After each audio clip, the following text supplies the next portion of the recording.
Okay, here we go. Let's kick off our final piece of Mod 6. Here we go in Section 4, Welder Performance Qualification. In this section, we're going to describe welder qualifications by position 1, 2, 3, 4, and so on, and describe welder qualification testing to meet the two different standards that are the most common, AWS, American Welding Society, and ASME, American Society of Mechanical Engineers. Describe the process, and C, describe the process for completing a weld test. All this is real relevant because this is what we're doing right now with our welding competitions. Turn the page.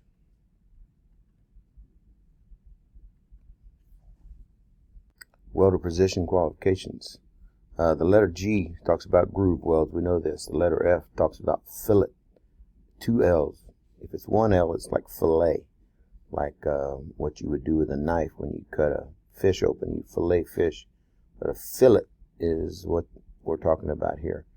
For plate welding, the positions are designated as following: 1, 2, 3, 4. We know these: flat, horizontal, vertical, overhead. This is all stuff we use in our conversations daily. Welding positions. The throat of the weld is down here.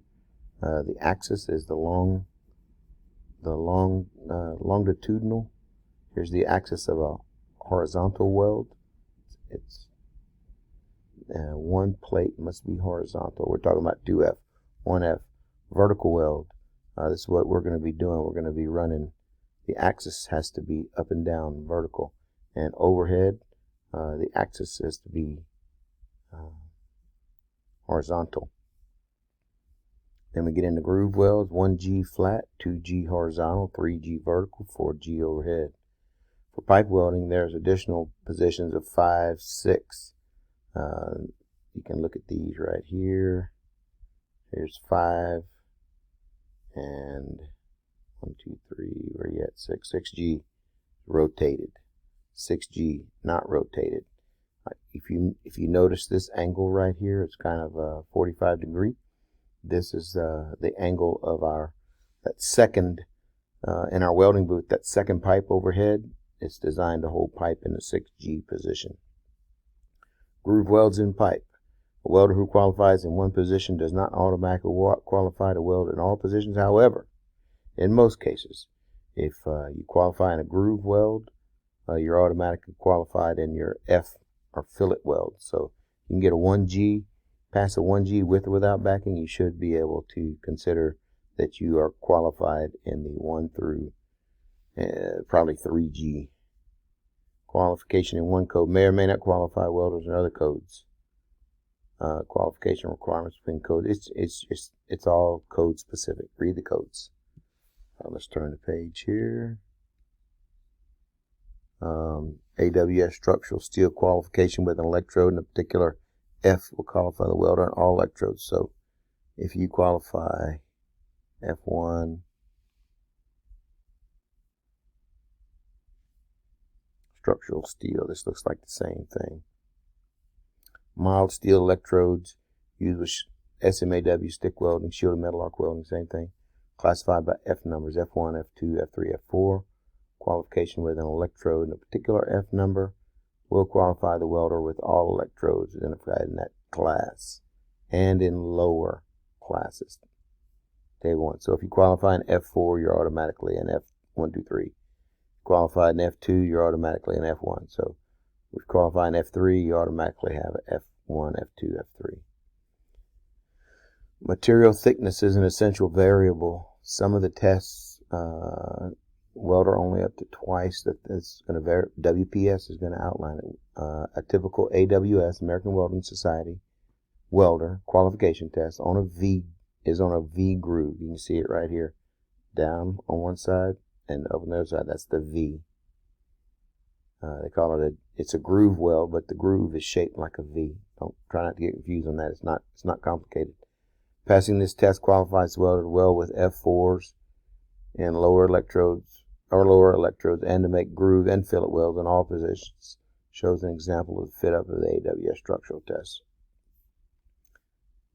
This is with backing. So when you hear it say with backing or without backing, this piece of plate that's underneath here, this is the backing strip. Okay, AS442, ASME code. It's a different code. There was AWS code up here. AWS, we're talking about two different types of codes. AWS, American Welding Society, AWS. And we're going to enter ASME. That's a different code.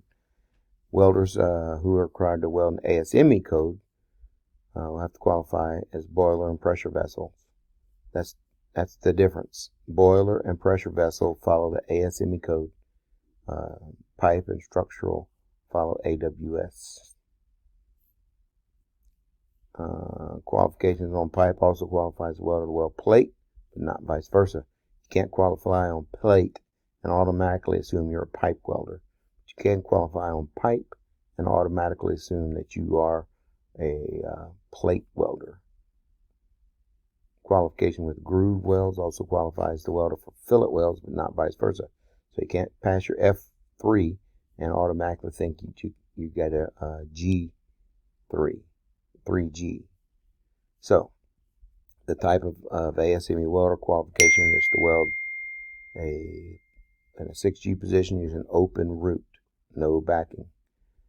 Passing this test qualifies the welder to weld pipe in all positions and plates in all positions.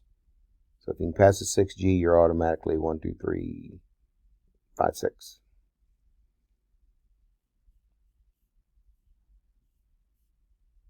Multiple, not rotated. There's some, the API code requires welders to make butt welds or fillet welds using qualification of butt. Okay. General information you can read if you want to. Welder qualification tests. Let's turn the page. ASME code. Welder qualification. So, for material up to 3/8 of an inch, 10 millimeters thick, a face bend and a root bend are required. Okay, this is the face and the roots on the bottom. So you see these, they'll cut these strips along these lines. That's 1, 2, 3 strips. Bend it both ways so that it bends on the face and then bends on the root. That's how a bend test is performed. Making the test weld, removing the test specimens. We need to find the part that talks about rounding the edges. Poor specimen prep can cause a sound weld to fail.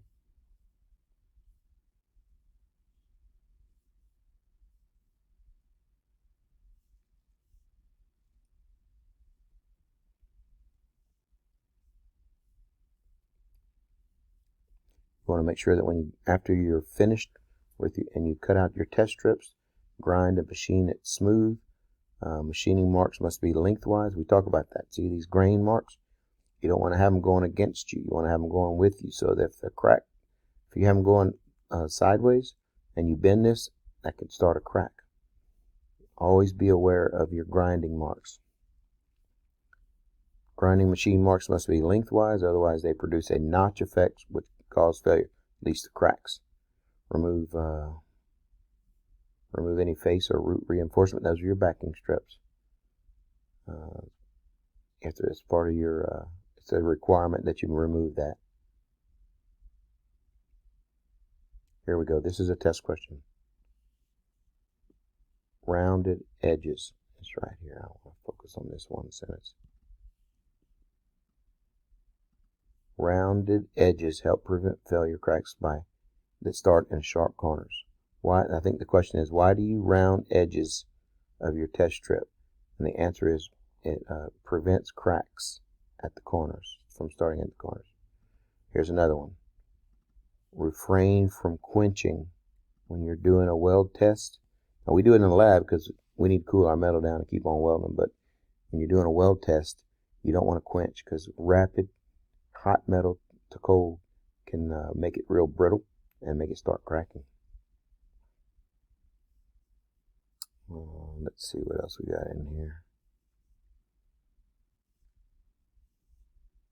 Welders may retest if they initially fail, but the retesting is typically it's longer, and there's some information here that you can read if you're interested. That's good stuff. Here we go. This is the end of this section. Let's talk about section review. Okay, we got nothing there. A weld designated 3G is interpreted to mean what? What's the answer? What is a 3G weld? Is it a groove weld in vertical? You know it's a groove weld because it's got a G. Vertical, or is it flat? 3 is going to be vertical.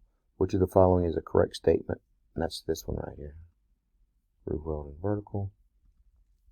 Which of the following is a correct statement regarding qualifications of ASME code? Qualification done on pipe only? No, that's not true. Qualification on plate qualifies the welder on pipe? No, that's not true. Qualification on groove also qualifies welder on fillets. Using F3, that could be true. Using F3 electrodes all the way out qualifies welder for all electrodes. F3, I think it's this one, groove weld. Maybe some verification on it. Once a welder passes the test, he doesn't have to ever test again for the rest of his life. That's false. There's your answers. And in summary, quality is every welder's responsibility. The work being done can't be defined as quality work. It reflects on all those involved. That goes to the character we talk about on the welder's character. That goes to the trust. Have to be able to trust it when you're doing a weld. If nobody's looking, you're not going to put a crappy weld and just let somebody else clean up your mess, causing a chemical leak, an explosion of gas, things like that. So the craft person generally closest to the work and therefore has to have a major impact on the product quality. Keep the quality in mind as you perform each step. Correct small problems before they become big problems. This makes everybody's job easier and it's safety. And it instills a sense of pride. It does feel good. It makes you proud when you look back and you say, man, that's quality work right there. That'll last forever. Safety, quality, and production each has a cost of its own.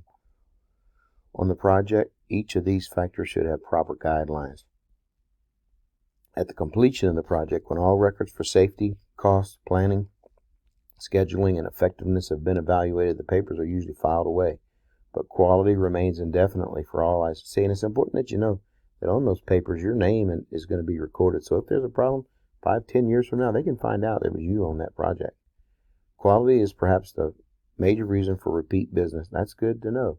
It kind of goes along with what we talk about. You know, companies go out of business if they do poor work. If they do great work, every time I call this company, they always do a great job. They're going to get more business.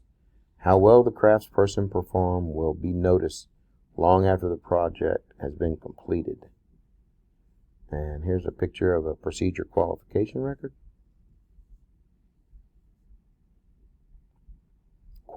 Procedure qualification record means that we're qualifying a procedure. So when we write a WPS, welding procedure specification, well, we have to qualify that. We have to prove that these procedures are correct. So how do we prove it? Well, we test it. Test it to bend. We test it to break. So this is the record that we did what we're supposed to do in order for this to work. Turn page. Let's see. General info. You can pause anytime you want to if you want to read this.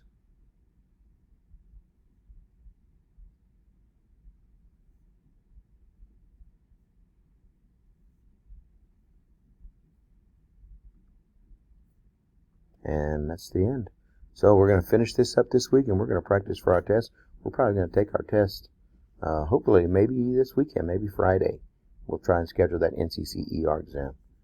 If anybody is still listening to this and would like to score a bonus, send me a message in Schoology that says welding is hot. Don't tell your friends. If they didn't listen to it all the way to the end, they don't deserve the bonus. I'll give you a 5-point bonus anywhere you want to apply it. Just send me that message in Schoology. Welding is hot. Keep it a secret. Don't tell your friends. They don't deserve it if they aren't listening to the videos all the way through. Have a great day.